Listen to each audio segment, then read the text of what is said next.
Unajua ni swala la aibu sana kusikia eti klabu inadai alama tatu na hiyo klabu ina viongozi ambao wamehudumu kwenye mpira kwa zaidi ya miaka mitatu na wanajua kanuni na taratibu zote za mchezo.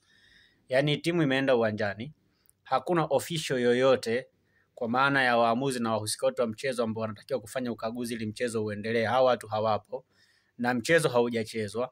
Na kutokuwepo kwa hao officials maana yake ni kwamba hakuna ukaguzi wote ambao umefanyika.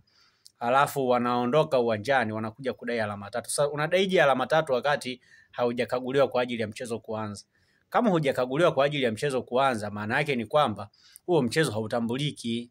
Mchezo ungekuwa unatambulika, maana yake officials wote wanaohusika na mchezo wangekuwepo uwanjani na ukaguzi ungefanyika kama kawaida na watu wangeingia uwanjani na mechi ingechezwa. Lakini kitendo cha kutokuwepo official yoyote kwenye mchezo kwa maana ya waamuzi wote kutokuwepo uwanjani, tafsiri yake ni kwamba mchezo haupo. Sasa kidogo inanishangaza kusikia eti kiongozi amekomaa kabisa anadai alama tatu. Unadai alama tatu zinatoka wapi?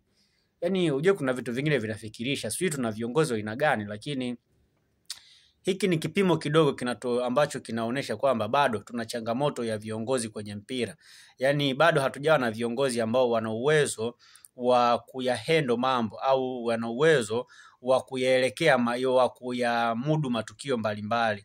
Ila wakati mwingine wanaamua matukio yao kwa hisia na sio kwa utaratibu ambao unatakiwa, kwa sababu ingekuwa viongozi wanafuata utaratibu unaotakiwa kwenye kanuni za mpira wa miguu, nisingesikia leo kiongozi wa timu yoyote akitoka hadharani kudai alama tatu ambazo mechi haikuwa inatambulika kikanuni.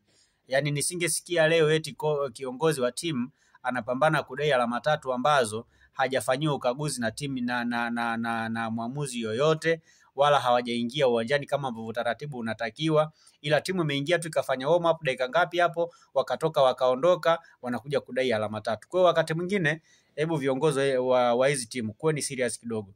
Yaani kuongoza mpira ndio mmepewa mamlaka, lakini msiongoze mpira kwa hisia. Ongozeni mpira kwa kanuni na taratibu ambazo zimewekwa ili tuweze kupiga hatua.